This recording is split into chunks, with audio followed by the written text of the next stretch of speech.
जय माता दी एवरीवन, मैं आपकी दोस्त बहन होस्ट वापस आ चुकी हूँ एक नए लेक्चर, एक नए चैप्टर के साथ। आज हम कौन सा चैप्टर करेंगे? दी कंपनी एक्ट 2013।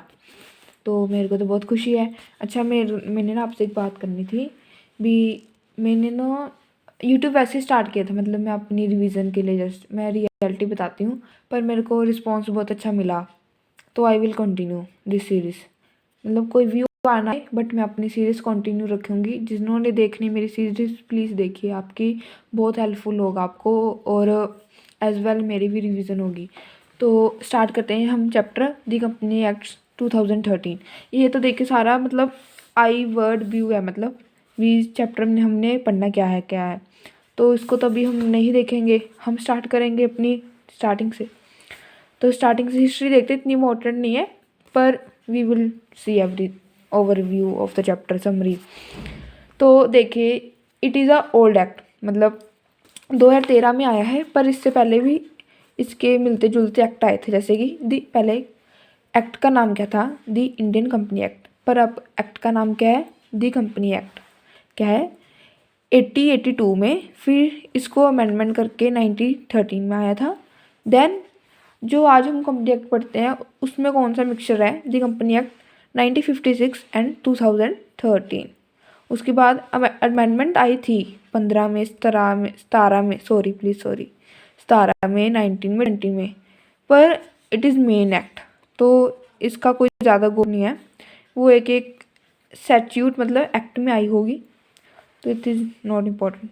देन नेक्स्ट 2000 में कौन सा पर्पस था? Consolidated amendment law relating to company India apply होगा to whole of the India, मतलब कहाँ पे अप्लाई होगा? वो इंडिया में अप्लाई होगा।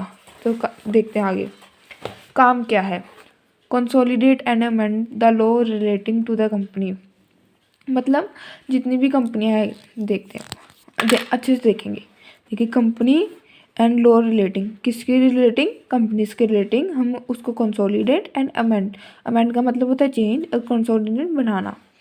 Extend to the whole of the India, मतलब कोई भी जम्मू कश्मीर कोई मसला नहीं है, हमें सारे इंडिया पे लागू होगा। आगे जो ये कंपनी एक्ट है, इसमें 470 सेक्शंस हैं, 7 शेड्यूल्स हैं, और 29 चैप्टर हैं। तो हमने ये सब पढ़ना है, बट सीए फाउंडेशन में इतना सब कुछ नहीं है, उसका सम लिटिल पार्ट है।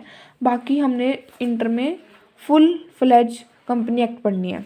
आगे पढ़ते हैं। The company act 2013 is rule based legislation. Each chapter has a one set of rules. It is a sister line, छोड़ दो। आगे आगे हम एप्लीकेबिलिटी देखते हैं। कंपनी एंड स्पेशल कंपनी, मतलब कि ये कंपनी एक्ट किस पे लागू होगा? एक तो कंपनी पे होगा, जो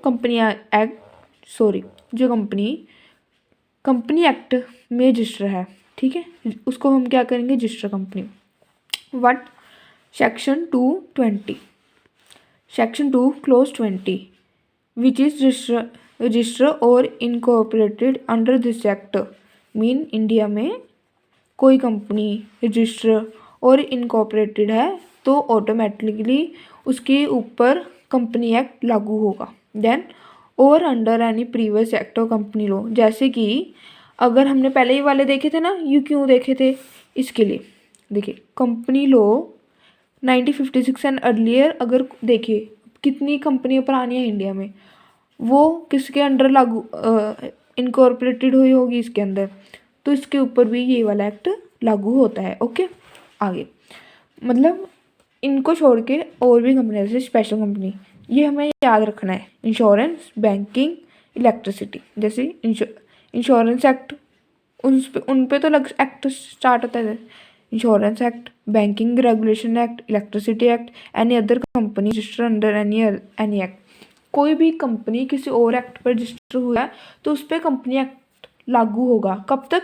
अगर कोई भी, ये देखिए, इनकंसिस्टेंसी देन इंडिविजुअल, अगर कोई भी दिक्कत आई, कोई भी रूल में परेशानी आई, तो क्या होगा? तो इंडिविजुअल एक्ट जो है ओवरराइड कर जाएगा, मतलब जीत जाएगा, और कंपनी एक्ट हार जाएगा। अदरवाइज कोई दिक्कत नहीं है, कंपनी एक्ट ही चलेगा।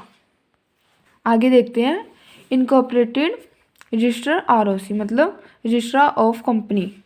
हम कहाँ पे जाके इनकॉर्पोरेटेड रजिस्टर कराएंगे अपनी कंपनी? ROC के पास जाके। ये देखिए, प्राइवेट हैज़ मिनिमम 2, पब्लिक है मिनिमम 7। इनकी मैक्सिमम लिमिट नहीं लिखी, आपको बता देती हूँ। प्राइवेट की जो लिमिट है वो 200 है मैक्स, इसकी जो इन्फिनाइट है कोई नहीं, और इसकी तो 1 ही है।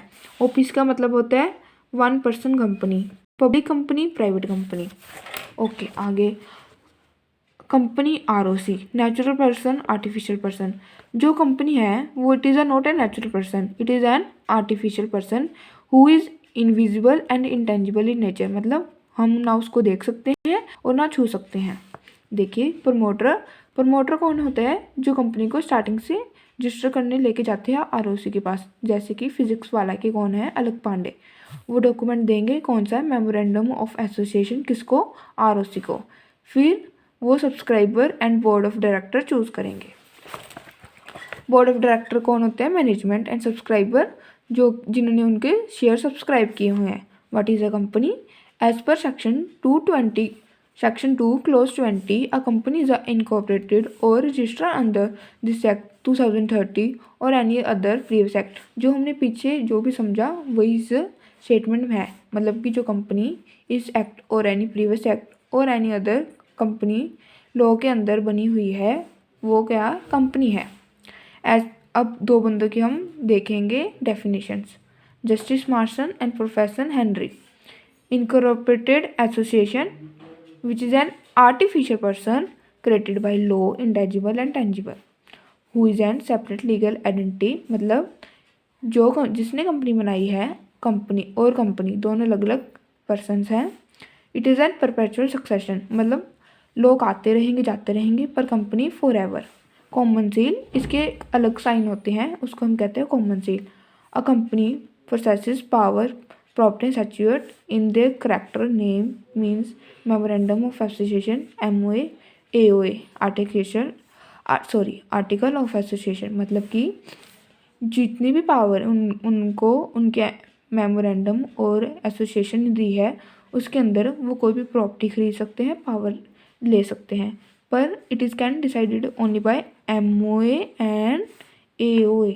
ओके, तो आज के लिए इतना ही रखेंगे हम, जो नेक्स्ट लेक्चर हम नेक्स्ट में देखेंगे।